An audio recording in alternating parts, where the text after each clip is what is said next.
Hello दोस्तों, welcome back to another video. आज के टाइम पर किसको नहीं पता है होंडा की गाड़ियों के बारे में। इवन पूरी दुनिया में होंडा की गाड़ियां चलती है, स्कूटी से लेकर बाइक से लेकर कार तक। अगर आप कहीं रोड पर देखेंगे तो आपको 10 में से 5 या 6 गाड़ियां होंडा की ही दिखेंगी। लेकिन दोस्तों, क्या आप जानते हैं ये कौन है? ये वही इंसान है जिन्होंने होंडा की कंपनी की शुरुआत करी थी। इनका नाम है सुचिरो होंडा। इन्होंने 1947 में एक ऐसा इंजन बनाया था जो साइकिल्स में फिट हो जाता था और वो साइकिल बिना पेडल मारे काफी तेज चलती थी। और दोस्तों, क्या आप जानते हैं होंडा का लोगो कब बनाया गया था? और दोस्तों, सुचिरो होंडा को होंडा कंपनी बनाने के लिए काफी प्रॉब्लम्स का सामना करना पड़ा था। तो चलिए बताता हूँ आपको होंडा की जर्नी के बारे में। जीरो से लेकर 54.69 बिलियन डॉलर्स तक का सफर जानते हैं इस वीडियो में। तो चलिए शुरू करते हैं आज का वीडियो। ये बात है 1914 की, जब एक 8 साल का बच्चा जापान के एक गांव में खेल रहा था। तब उसने एक चीज़ को सामने से जाते हुए देखा। वो एक फोर्ड कंपनी की एक कार थी, जिसको देखने के बाद वो 8 साल का बच्चा काफ़ी शौक में आ गया था। ये वही दिन था जो एक 8 साल के बच्चे को कार से और मशीन से काफ़ी लगाव हुआ। ये बच्चा और कोई नहीं, सुचिरो होंडा थे। जापान के एक छोटे से गाँव में सुचिरो होंडा पैदा हुए थे। उनके फादर सोहार होने के साथ साथ एक पार्ट टाइम साइकिल को रिपेयर करते थे। होंडा के 5 बहन भाई थे जो किसी बीमारी की वजह से मारे गए थे और होंडा उनकी एक आखिरी उम्मीद थी। लेकिन होंडा को स्टडीज में कुछ ज़्यादा इंटरेस्ट नहीं था। लेकिन होंडा को अपने पापा के साथ साइकिल रिपेयर करने में काफ़ी ज़्यादा मज़ा आता था। होंडा जब 16 साल का हुआ तो उन्हें एक न्यूज़पेपर में एक ऐड दिखा। आर्ट शोको नाम के एक शॉप में एक टेक्नीशियन चाहिए था। होंडा ने कंपनी के लिए एक लेटर लिखा और होंडा की उस कंपनी में जॉब भी लग गई। यही वो टाइम था होंडा ने अपने घर और अपना स्कूल छोड़कर जापान के टोक्यो को चल दिया।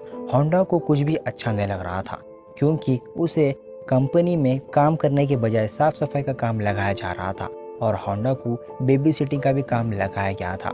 होंडा अब परेशान हो गया था, क्योंकि वो क्या काम करने के लिए आया था और उसे क्या काम कराया जा रहा है।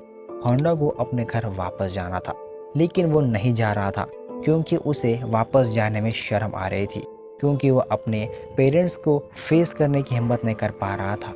इस प्रॉब्लम की वजह से होंडा कई महीने वहाँ पर जॉब करता रहा।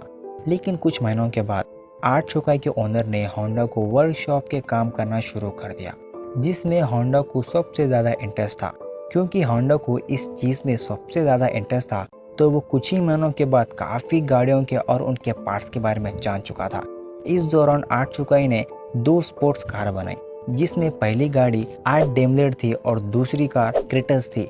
ये दोनों गाड़ियां यूज इंजन से इस्तेमाल करके बनाए गए थे, जिन्होंने जापानीज मोटर कार चैंपियनशिप 1924 में फर्स्ट आए थे। होंडा अभी तक एक अच्छा मैकेनिक था, लेकिन इस रेस में वो ड्राइवर के साथ इंजीनियर के तौर पर बैठा था। अगले कई सालों तक होंडा आर्ट चुकाई में वो जॉब करता रहा और अपने एक्सपीरियंस को इंक्रीज करता रहा। 1928 में होंडा को लेकर ओनर ने एक और शॉप खोलने का फैसला किया। उस टाइम होंडा की उम्र 22 साल थी। इस शॉप की जिम्मेदारी होंडा को दी गई। होंडा ने इस नए आर्ट चुकाई के शॉप को एक वर्कर से शुरू किया और सिर्फ 2 सालों में 30 वर्कर तक पहुंचा दिया। वो एक परफेक्ट मैकेनिक और एक परफेक्ट रेसिंग ड्राइवर बन चुका था। होंडा ने अपने ओनर के लिए एक स्पोर्ट्स कार भी बनाई थी। ये गाड़ी 120 माइल पर आवर की स्पीड से चल सकती थी, जिसने सारे पुराने रिकॉर्ड तोड़ दिए थे। ये रिकॉर्ड अगले 20 सालों तक जापान की हाईएस्ट रिकॉर्ड बना रहा। आर्ट शोकाई के ओनर के दिल में होंडा की इज्जत काफी बढ़ गई थी। होंडा अपना वर्कशॉप खोलना चाहता था, लेकिन 1936 में कार रेसिंग के दौरान होंडा का भयंकर एक्सीडेंट हो गया। इस एक्सीडेंट में उसकी जान तो बच गई, लेकिन हैंड फ्रैक्चर हो गया, शोल्डर डिसलोकेट हो गया और फेस पर कई जख्म भी आ चुके थे।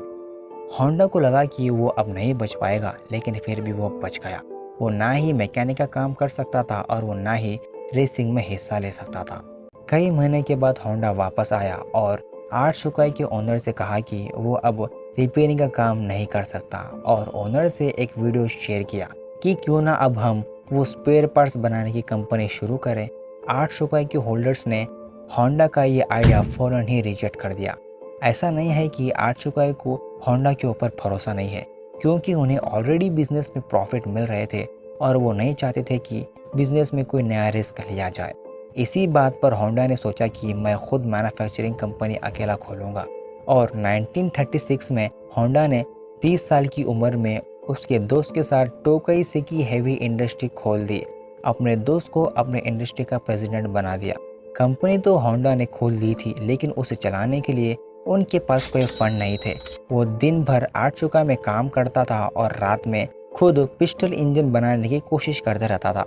अगले कई महीनों तक होंडा इसी रूटीन पर चल रहा था, लेकिन उसको कोई कामयाबी नहीं मिली और उल्टा वो दिन रात काम कर करके कमज़ोर हो रहा था। तभी होंडा ने मिलिट्री मास्टरी करने के लिए एक यूनिवर्सिटी में एडमिशन लिया। 1939 में 3 साल मेहनत करने के बाद उसने एक पिस्टल बना ही लिया। फिर होंडा 8 चुकाई से जॉब छोड़ दिया और फुल टाइम पिस्टल बनाने लग गया।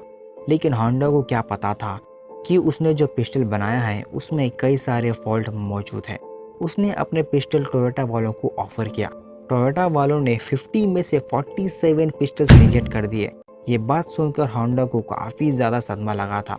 उसने अपनी गलतियों को समझा और पिस्टल को परफेक्ट बनाने के लिए होंडा ने जापान के कई सारे फैक्ट्रीज में गया, कार मैन्युफैक्चरर से मिला और कई साल उसने मार्केट को समझने में लगा दिए।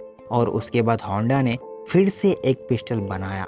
इस बार ये पिस्टल सारी कंपनीज क्वालिटीज कंट्रोल पास कर चुके थे। फिर उसके बाद होंडा को ऑर्डर्स तो मिलना शुरू हो गए और उसके बाद होंडा को अपने सपने पूरे होते हुए दिख रहे थे। ऑर्डर्स इतने आगे थे कि होंडा को 2000 वर्कर्स को हायर करना पड़ा। होंडा की ये खुशी सिर्फ कुछ ही दिन की मेहमान थी। 1941 में जब जापान वर्ल्ड वॉर 2 में कूद गया था और मिनिस्टर जापान की गवर्नमेंट ने जापान के कुछ कंपनीज को अपने कंट्रोल में ले लिया, जिसमें से एक होंडा की कंपनी भी थी। होंडा को डाउनग्रेड करके उसे उसी कंपनी के सीनियर डायरेक्टर मैनेजर बना दिया और प्रॉब्लम्स तो अब शुरू हुई, क्योंकि कंपनी के वर्कर्स को मिलिट्री सर्विस में लगा दिया गया। अगले 3 सालों में काफ़ी प्रॉब्लम हालत में गुजारा गया। लेकिन 1944 में एक ऐसा हुआ जो नहीं होना चाहिए था। एयर रेड के दौरान एक मिसाइल सीधा होंडा के फैक्ट्री के ऊपर आ गिरी और पूरा जापान की हालत बुरी से बुरी हो गई थी। जापान वॉर हारते हुए दिखाई दे रहा था। फिर 1945 में 2 न्यूक्लियर अटैक हुए, जिससे जापान काफ़ी कमज़ोर हो चुका था। इस वाक़े के बाद जापान अमेरिका के सामने सरेंडर कर दिया। वॉर तो अब ख़त्म हो चुका था, लेकिन होंडा अपना सब कुछ खो बैठा था। उसने अपने एसेट्स टोयोटा को 4,50,000 यान में बेचे और एक बार फिर से जॉबलेस होकर बैठ गया। ये सिर्फ होंडा के साथ नहीं हो रहा था, पूरा जापान फुल क्राइसिस से जूझ रहा था। इकोनॉमी गिरते जा रही थी, खाने और पीने की चीज़ें महंगे हो रहे थे। पब्लिक ट्रांसपोर्ट का मिलना काफ़ी मुश्किल था, क्योंकि जापान में पेट्रोल भी नायाब हो चुका था।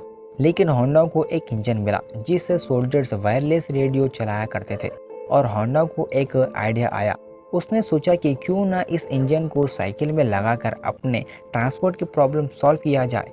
इससे ट्रांसपोर्ट आसान भी हो जाएगा और सस्ता भी पड़ेगा, क्योंकि उस दौरान लोग पहले से महंगाई से परेशान थे। तो जब होंडा ने इस इंजन को एक साइकिल पर लगाकर देखा तो सबको यह आइडिया बहुत ही पसंद आया।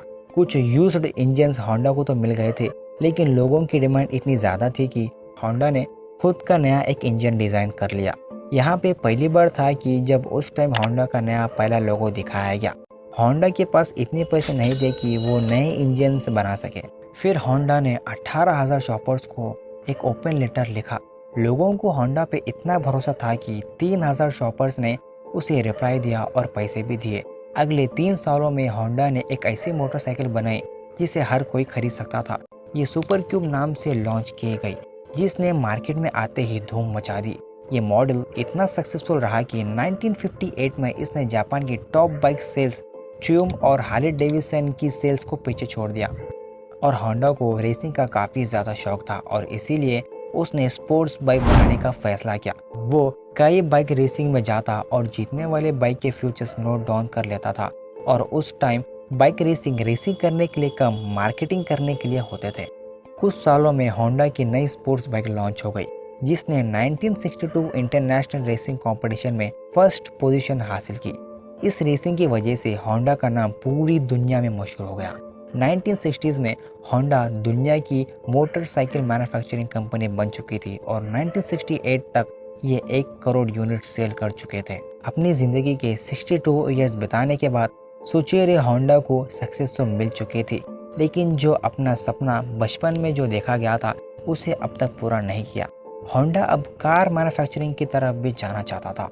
कई लोगों ने होंडा को ऐसा करने से रोका, लेकिन होंडा ने किसी एक की नहीं सुनी। उस टाइम जापान में निसान और टोयोटा ये दोनों अपना बिजनेस सेट कर चुके थे और अच्छा प्रॉफिट कमा रहे थे, और मार्केट में एक नई जगह बनाना काफ़ी मुश्किल था। होंडा ने अपना पहला पिकअप ट्रक T360 लॉन्च की, जो कि फेल हो गई। उसके बाद स्पोर्ट्स कार S500 लॉन्च की, जिसके सिर्फ 1300 यूनिट से सेल हुए थे। कई सालों की मेहनत और डिज़ाइन करने के बाद फाइनली 1972 में होंडा सिविक लॉन्च की गई। ये वो गाड़ी है जो आज तक पूरी दुनिया में फेमस है। 1918 में होंडा मोटर जापान की थर्ड मैन्युफैक्चरिंग कंपनी थी और सिर्फ 10 साल में ये दुनिया की भी हो गई। आज हम लोग होंडा का नाम cars, motorcycles, boat engines, plane engines और कई सारी चीज़ों पे देख चुके हैं। और सुचिरो होंडा ने 1973 में कंपनी से रिटायरमेंट ले ली और 5 अगस्त 1991 में इस दुनिया को छोड़कर चले गए। अगर वीडियो अच्छा लगा तो वीडियो को लाइक करना और चैनल को सब्सक्राइब करना। नीचे डिस्क्रिप्शन में इंस्टा और शॉर्ट्स का लिंक जाकर फॉलो और सब्सक्राइब कर सकते हैं। मिलते हैं अगली वीडियो में, तब तक बाय बाय।